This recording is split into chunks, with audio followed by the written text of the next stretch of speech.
Mahal, simula na ng ating bagong buhay, hindi na natin kailangang mamroblema sa mga gastusin bukas. Iyon ang matamis at mapang-akit na tinig ni Enzo habang mahigpit niyang hinahawakan ng aking mga kamay.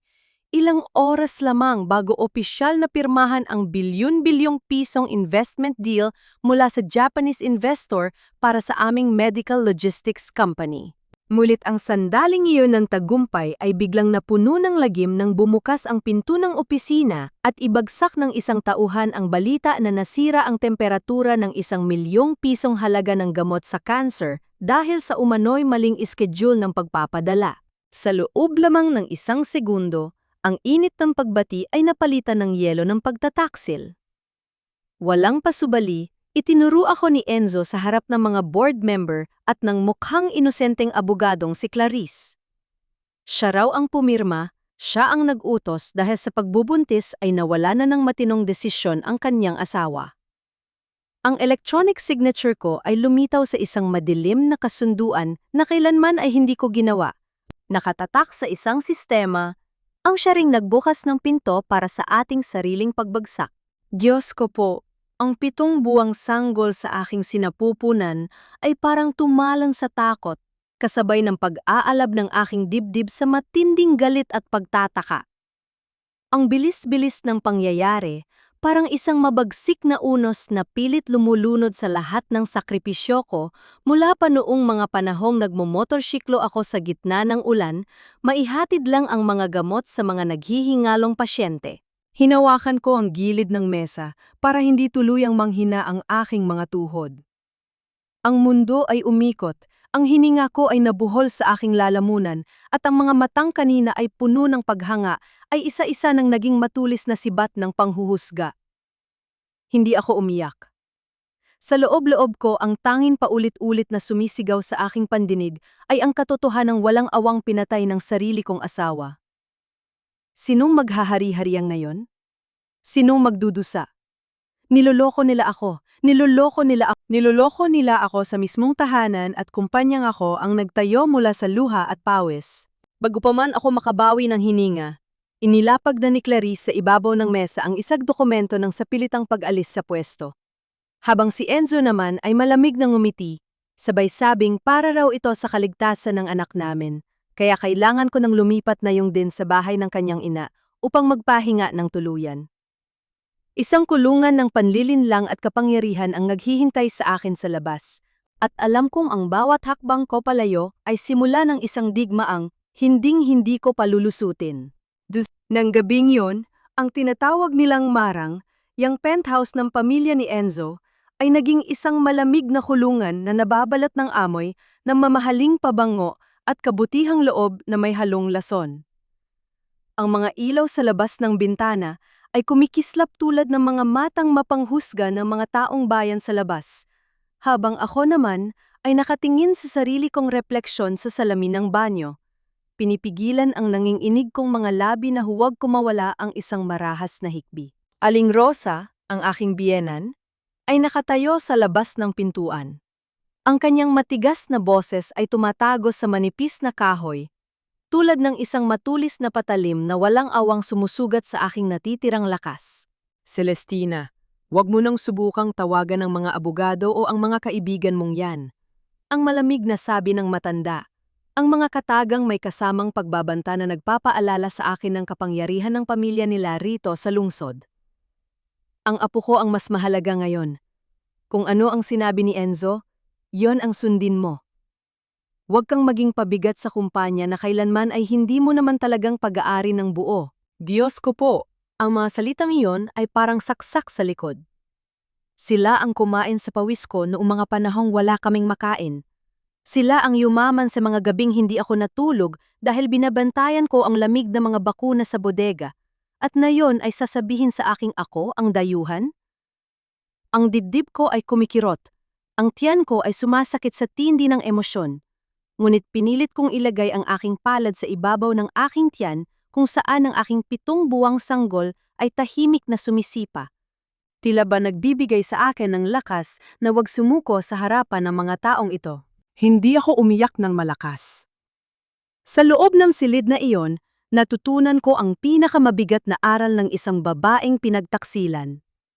Ang luha ay para lamang sa mga mahihina, ngunit ang katahimikan ng isang taong may sapat na ebidensya ay ang pinakamapanganib na sandata.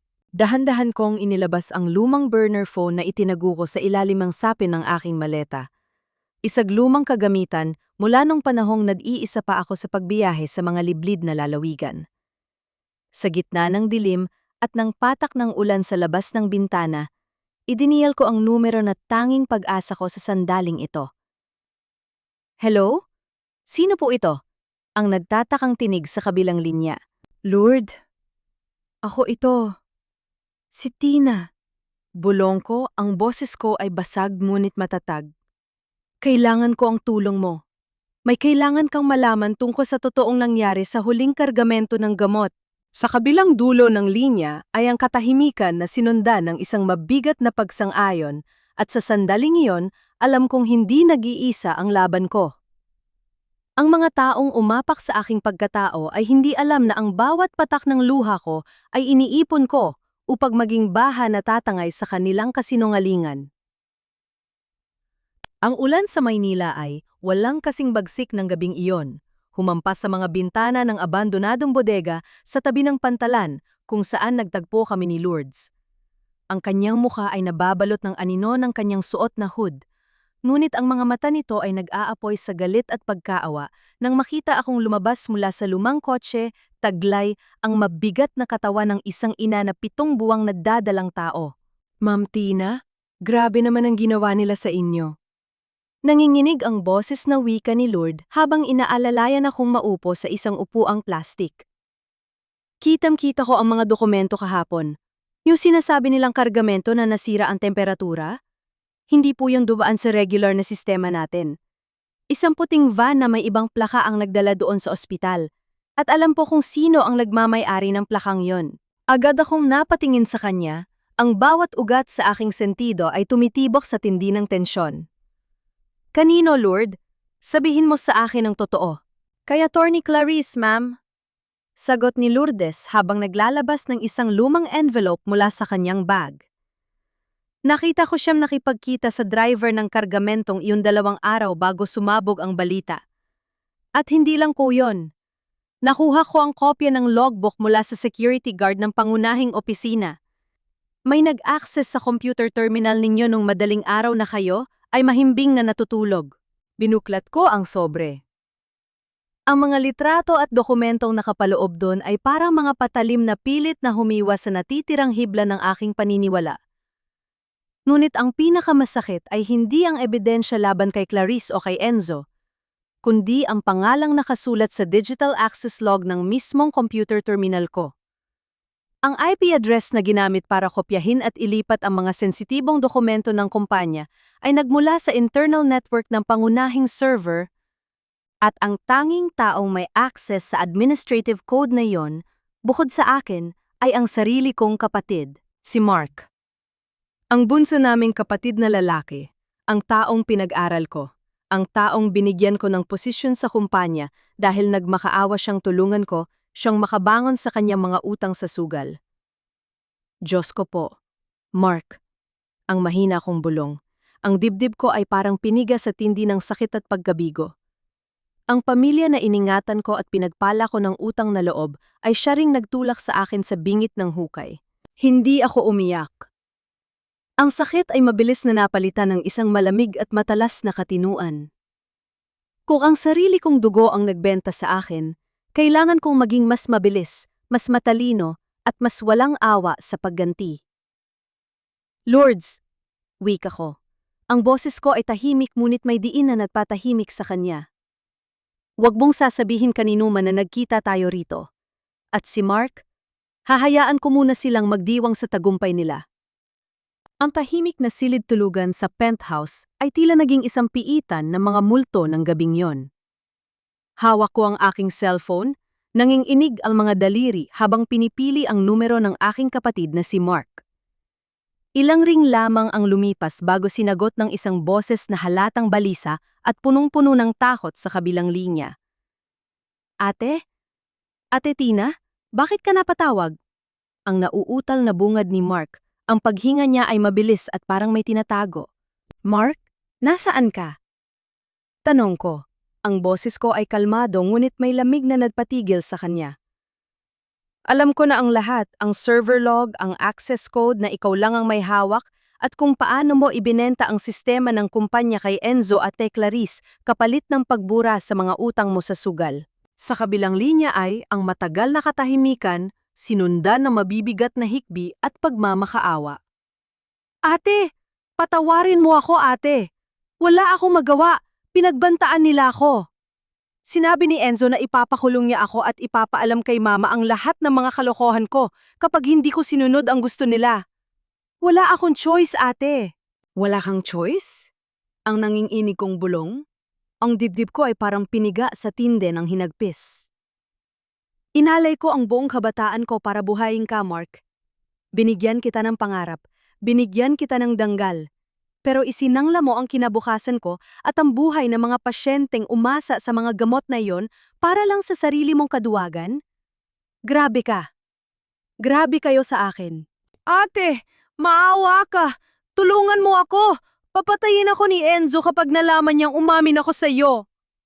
Ang pagmamakaawa niya na lalo lamang nagpalalim sa sugat sa aking puso. Makinig kang mabuti sa akin, Mark.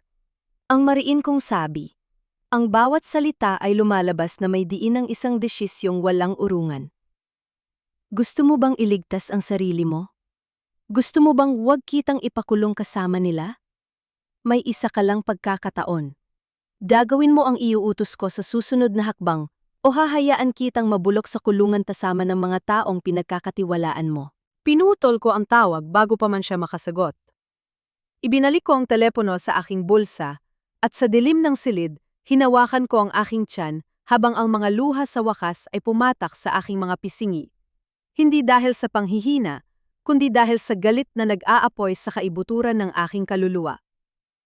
Kung ang sarili kong dugo ang pumatay sa aking tiwala, gagamitin ko rin ang dugong yon para hukayin ang libingan ng kanilang kasinungalingan.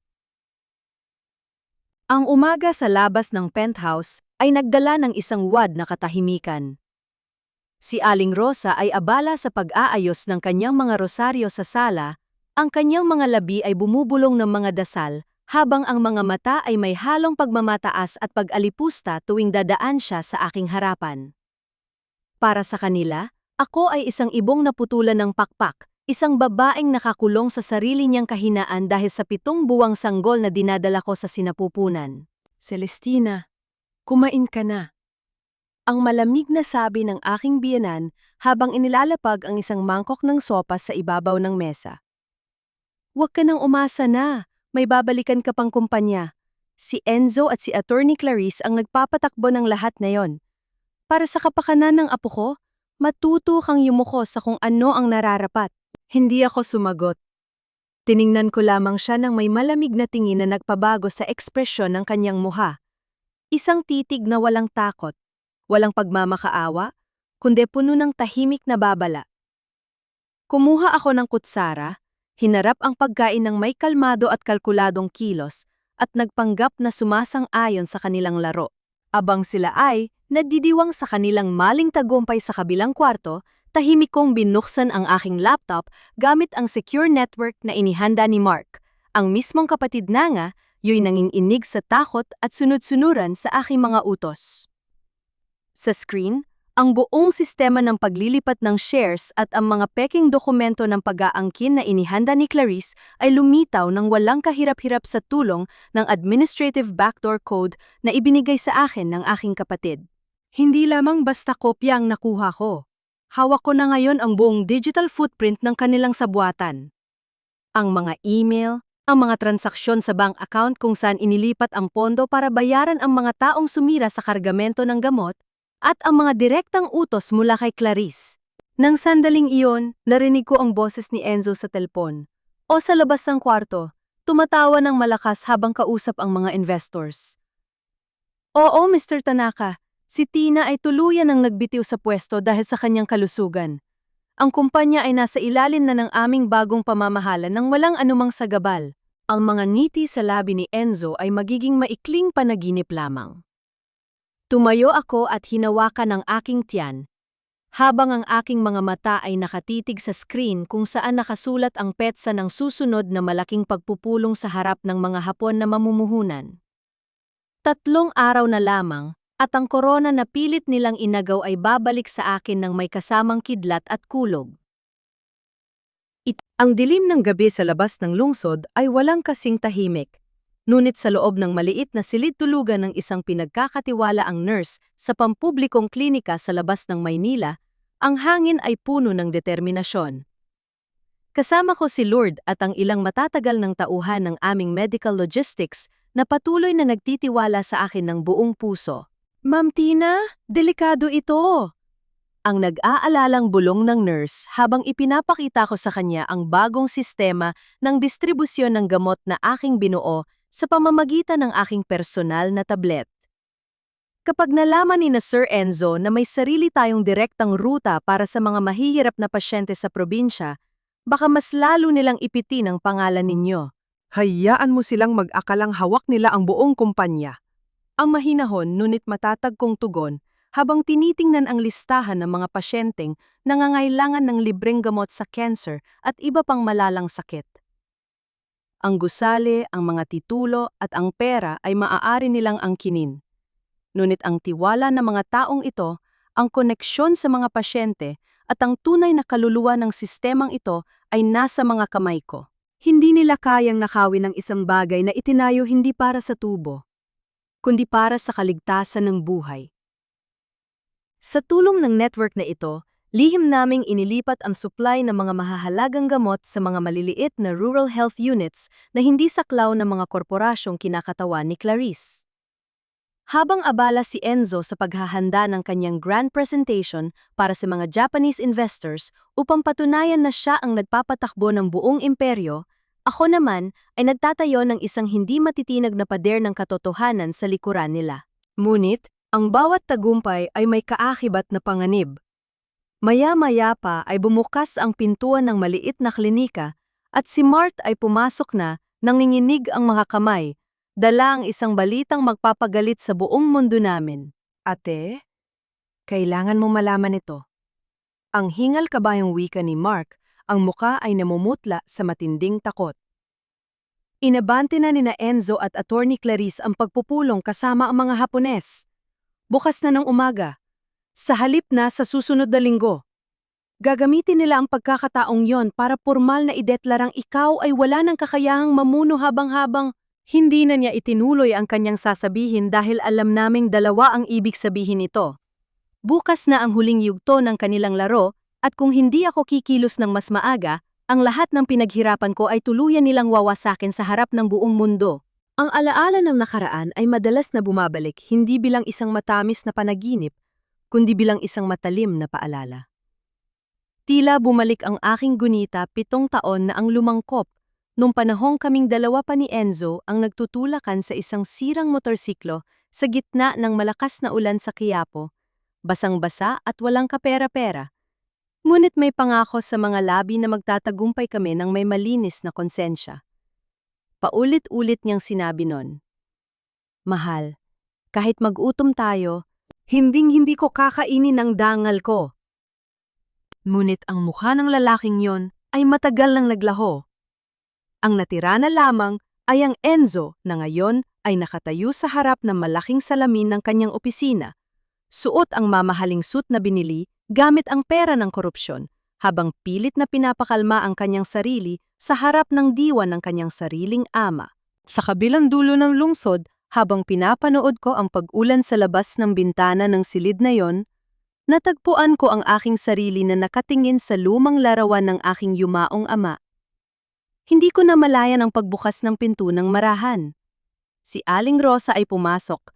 Ang mukha ay seryoso at walang bakas ng awa. "Celestina, huwag mo nang pahirapan pa ang sarili mo bukas." Ang malamig na sabi ng biyanan ko. Ang kanyang mga mata ay matigas na nakatitig sa aking tiyan, na ngayon malaki na dahil sa 7 buwang pagbubuntis. "Huwag ka nang mag-abala pang pumunta sa gusali. Si Enzo ang magdadala ng pangalan ng pamilya namin sa mga Hapones. Ang ginagawa mo ay pagsasayang lamang ng huling hininga ng isang taong natalo na." Hindi ako tumingin sa kanya.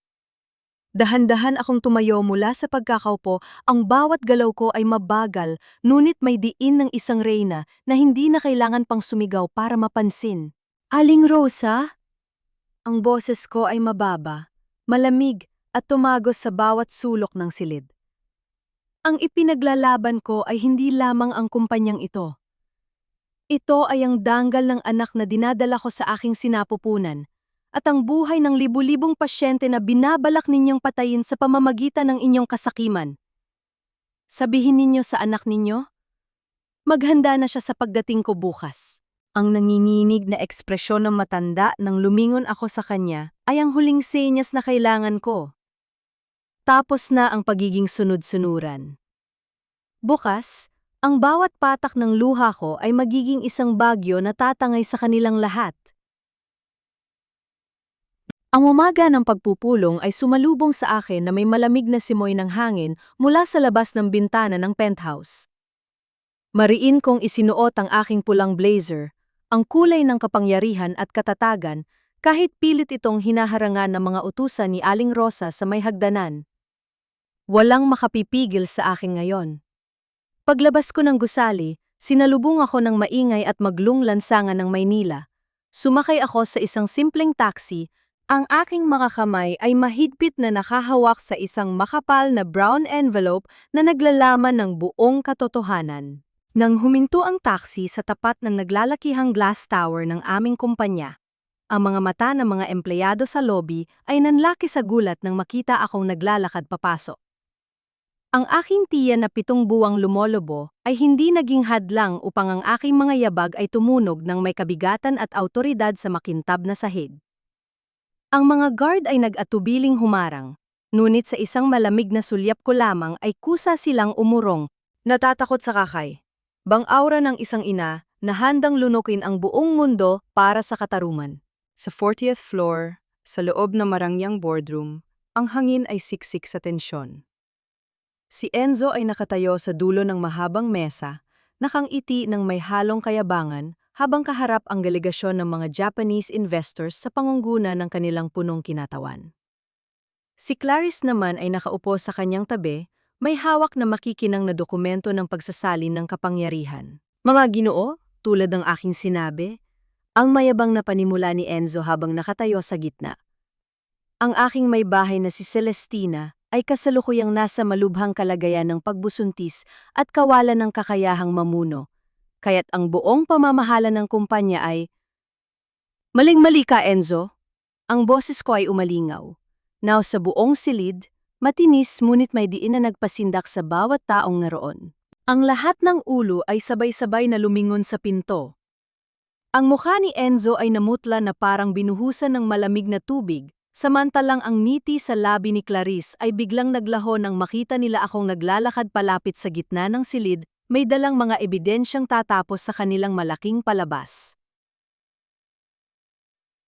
Ang katahimikan sa loob ng boardroom ay kasing bigat ng hanging nagbababala ng isang malakas na bagyo. Ang muka ni Enzo ay namutla na tila nakakita ng multo, habang si Clarice naman ay napatayo sa kanyang upuan, ang mga kamay ay nanginginig habang mahigpit na hinahawakan ang gilid ng mesa. "Celestina, paanong? Napatunayan naming kailangan mo ng pahinga sa bahay." Ang nautal na sambit ni Enzo, ang maskara ng kanyang kabaitan ay tuluyang gumuho sa harap ng mga investors. Hindi ko siya pinansin. Dahan-dahan kong inilapag ang makapal na brown envelope sa ibabaw ng naglalakihang salaming mesa sa mismong harapan ng pangunahing kinatawan ng mga Hapon. Ang aking mga mata ay tumingin ng diretsyo sa mga mata ng banyagang negosyante, ang boses ko ay kalmado ngunit may kakaibang kapangyarihan na umalingaw, ngaw sa bawat sulok ng silid. "Ginoong Tanaka, mga kasama sa lupon." Ang panimula ko, ang tono ko ay seryoso at puno ng dignidad. Narito ako hindi upang humingi ng awa dahil sa pagtataksil ng aking sariling asawa. Narito ako upang dalhin sa inyo ang buong katotohanan bago ninyo ilagay ang milyon-milyong dollar na investment sa mga kamay ng mga taong walang ibang alam kundi ang sumira ng buhay at magbenta ng kaligtasan ng mga pasyente. Binuklat ko ang unang dokumento, ang tunay na digital log ng server ng kumpanya na nagpatantunay na ang administrative code ay ginamit mula sa terminal ng aking kapatid sa direktang utos at panggigipit ni Enzo. Sunod kong inilantad ang kopya ng kontrata ng pag-upa sa puting van na nagdala sa nasirang kargamento ng gamot, kasama ang litrato ng lagda at transaksyon sa bangko na nag-uugnay kay Clarice sa mga bayarang tauhan. Ito ang sistema na ipinagmamalaki nila. Ang sabi ko habang itinuturo ang mga ebidensya. Isang sistema ng panlilinlang kung saan handa silang sirain ang mga gamot ng mga cancer patients, masagip lang ang kanilang pansariling ambisyon. Gusto ba ninyong ipagkatiwala ang buhay ng libu-libong tao sa mga taong ang unang tinira ay ang mismong nagtayo ng pundasyong ito? Ang kinatawa ng mga Hapon ay tumingin sa mga dokumento. Ang mukha ay naging seryoso at malamig habang pinapanood ang nanginginig na mukha ni na Enzo at Clarice. Si Enzo ay biglang lumapit sa akin, pilit na hinawakan ang aking kamay at nagmamakaawang sumigaw. Mahal, huwag mong gawin ito sa pamilya natin. Nagkakamali ka. Inalis ko ang aking kamay mula sa kanya nang may matinding pandidiri sabay sabing, tapos na ang palabas mo, Enzo. Ang tahimik na silid pulungan ay biglang napuno ng ingay ng pagpapanik at pagtuturuan ng malinawan ng mga Hapones ang buong katotohanan. Si Enzo, ang lalaking ilang araw lamang ang nakalipas, ay nagmamay-ari ng buong kayabangan, ay tuluyang lumuhod sa sahig habang pilit na hinahawakan ng laylayan ng aking blazer at nagmamakaawa. Celestina, patawarin mo ako. Si Clarice. Si Clarice ang nagtulak sa akin sa lahat ng ito. Ang iyak ni Enzo. Ang kanyang mukha ay basag na basag habang wala, yang isinusuko ang kanyang kasintahan para lamang masagip ang sarili. Si Clarice, na kanina ay may tindig na tila reyna, ay nawalan na rin ng poise. Tumayo siya ng may galit na nag-aapoy sa mga mata, itinuro si Enzo at isinigaw ang buong katotohanan sa harap ng buong lupon.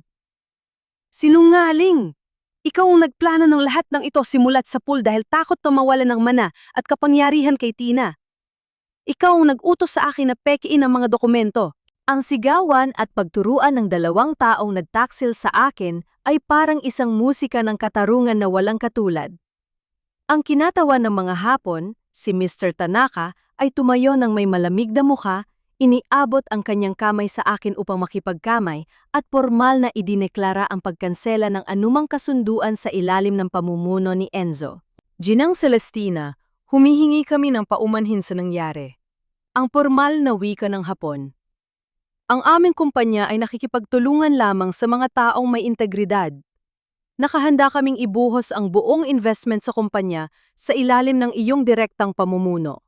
Habang pinapanood ko silang dalawa na nag-aaway sa sahig tulad ng mga basurang tinapon ng tadhana, hindi ako nakaramdam ng awa. Tanging kapayapaan at lamig lamang. Ilang sandali pa, bumukas ang pintuan ng boardroom at pumasok ang mga opisyal ng puli, siya kasama ang mga tauhan ng ahensya ng gobyerno. May hawak silang warrant para sa investigasyon ng korupsyon at paninira sa pampublikong kalusugan laban kay Enzo at Clarice. Enzo? Attorney Clarice, may karapatan kayong manatiling tahimik. Ang malamig na tinig ng pulis habang kinakabitan sila ng posas. Nang hablutin sila palabas ng silid, si Enzo ay lumilingon pa sa akin, umiiyak at humihingi ng huling tawad, ngunit tiningnan ko lamang siya ng may kawalan ng emosyon. Ang taong minsan kong minahal at pinagtiwalaan ng buong buhay ay tuluyang lumubog sa sarili niyang hukay na hinukay. Ang mga sumunod na araw ay dumaan na parang isang panaginip na unti-unting nagliliwanag. Si Aling Rosa, ang biyenan kong minsan ang nagmataas at nagbanta sa akin, ay natagpuan kong nakaupo sa loob ng isang madilim na silid sa kanilang lumang tahanan, umiiyak habang yakap-yakap ang lumang litrato ng kanyang pamilya. Nang lapitan ko siya upang magdala ng ilang kailangan para sa kanyang kalusugan, nanginginig ang kanyang mga kamay at hindi na niya magawang itaas ang kanyang mukha upang salubungin ang aking mga mata. Celestina, patawarin mo ako. Ang mahina at basag na boses ng matanda, ang kanyang kapalaluan ay tuluyang naglaho kasabay ng pagbagsak ng imperyo ng kanyang anak. Aling Rosa, pinatawad ko na kayo. ang kalmado at banayad kong tugon habang inilapag ang mga gamot sa ibabaw ng lamesa. Ngunit hindi ko na maibabalik ang mga panahong sinubukan ninyong durugin ang dangal ko at ang kinabukasan ng anak ko. Hanggang dito na lamang po tayo. Hindi na ako lumingon pa pabalik. Sa kabilang dako, si Mark na aking kataid ay kusang sumuko sa mga awtoridad para humarap sa kanyang kaparusahan. Humihingi ng tawad sa pamamagitan ng isang sulat na puno ng luha at pagsisisi. Bagamat masakit sa isang ate na makitang nakakulong ang sariling dugo, alam ko na ito ang tanging paraan upang matutunan niya ang tunay na halaga ng buhay at ng danggal. Ang bawat sugat ay nangangailangan ng tamang gamot, kahit pa ito ay masakit sa simula. Makalipas ang ilang araw, habang ako ay abala sa pag-aayos ng mga dokumento para sa pagpapalawak ng aming programa sa pagbibigay ng libreng gamot sa mga probinsya, naramdaman ko ang biglang pagsampal ng matinding sakit sa aking tiyan. Ang 7 buwang sanggol ay nagbabadya ng lumabas ng mas maaga kaysa sa inaasahan dahil sa stress at pagod ng mga nakaraang linggo. Agad akong dinala ng mga tapat kong tauhan sa ospital, sakay ng isa sa mga bagong medical van ng kumpanya. Habang nakahiga ako sa stretcher, habang ang mga ilaw sa pasilyo ng ospital ay mabilis na nagdaraan sa aking paningin, hinawakan ko ng mahigpit ang aking tiyan at ibinulong ang aking huling panalangin sa Diyos. Panginoon, gabayan mo kami. Binigyan ninyo ako ng lakas upang mabuhay, at ngayon ay handa na akong masaksihan ang simula ng tunay kong mundo. Ang iyak ng isang sanggol ay basag na tumago sa tahimik na silid ng ospital, isang musika ng bagong simula na nagpawi sa lahat ng luha, sugat at kadiliman ng nakaraan. Nang ilagay ng doktor ang munting nilalang sa aking dibdib, ang init ng kanyang katawan ay parang isang apoy na nagbigay buhay muli sa aking pagkatao. Tinitigan ko ang kanyang maliliit na daliri at ang mapayapang mukha nito. Sa sandaling yon, alam ko na ang lahat ng sakit. At pagsubok na aking pinagdaanan ay may malalim na dahilan. Makalipas ang ilang buwan, ang kumpanya ay tuluyang naitayo muli sa ilalim ng isang bagong pangalan at mas matatag na pundasyon. Isang korporasyon na hindi na kailanman napatiyanod sa bulag na tiwala, kundi pinamunuan ng isang malayang lupon na mga taong may paninindigan at malasakit sa kapwa. Ang mga programa para sa libreng gamot sa mga malalayong probinsya ay lumawak ng husto, umaabot sa libu-libong pamilyang higit na nangangailangan, malayo sa mga matawag na kamay ng kasakiman.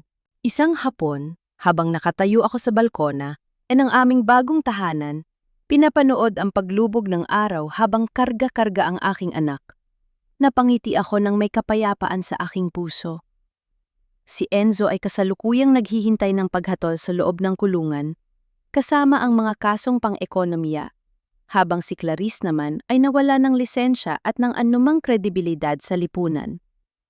Wala na akong galit sa kanila. Ang natira na lamang ay ang malalim na aral na natutunan ko sa bawat sugat. Hindi ko na kinailangang maging isang malamig o mapaghiganting babae upang magtagumpay. Natutunan ko na ang pinakamalakas na sandata ng isang ina at ng isang babae ay hindi ang galit, kundi ang katotohanan, ang talino, at ang paninindigan na protektahan ang sarili nang hindi nawawala ang sariling danggal. Ang mundo ay malawak at ang bawat bagyo ay may katapusan. Ang mahalaga ay kung paano ka tumayo ng mas matatag pagkatapos nitong humampas.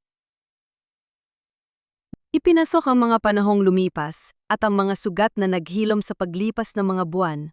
Mga mahal kong tagapakinig, narito na tayo sa dulo ng mahaba at mabigat na paglalakbay na ito, sa huling hininga ng kwento ni Tina na minsan ding lumaban ng mag-isa sa gitna ng malakas na ulan ng Maynila. Maraming salamat sa inyong pag-antabay at pagtitiis kasama ko hanggang sa huling sandaling ito ng katotohanan. Naalala ko pa ang mukha ni Tina nang gabing tinalikuran siya ng sarili niyang asawa at ng kapatid na pinagpala niya ng buong buhay.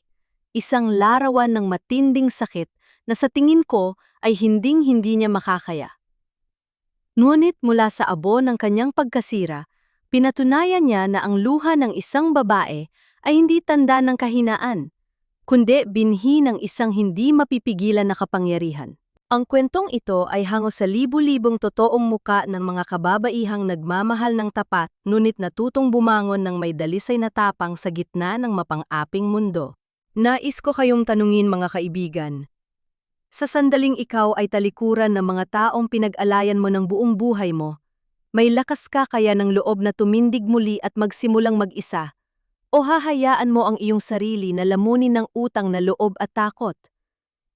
Nasaan man kayo ngayon, habang nakikinig sa inyong mga earphones sa loob ng siksikang jeepney pauwi galing sa trabaho, o kaya'y nagpapahinga sa tahimik na niyong silid habang nag-aabang ng dilim, gusto kong malaman ninyo na hindi kayo nag-iisa. Mag-iwan kayo ng inyong kwento at salubin sa mga komento sa ibaba dahil dito sa ating tahanan, bawat tinig ay may nakikinig, bawat sugat ay may halaga, at bawat laban ay may karapatang marinig.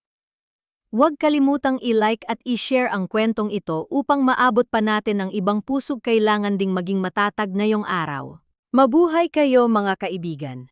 Naway maging matatag ang inyong mga paa sa paglakad sa sarili ninyong landas, may tapang, may danggal, at may pagmamahal sa sarili na kailanman ay hindi maagaw ng iba.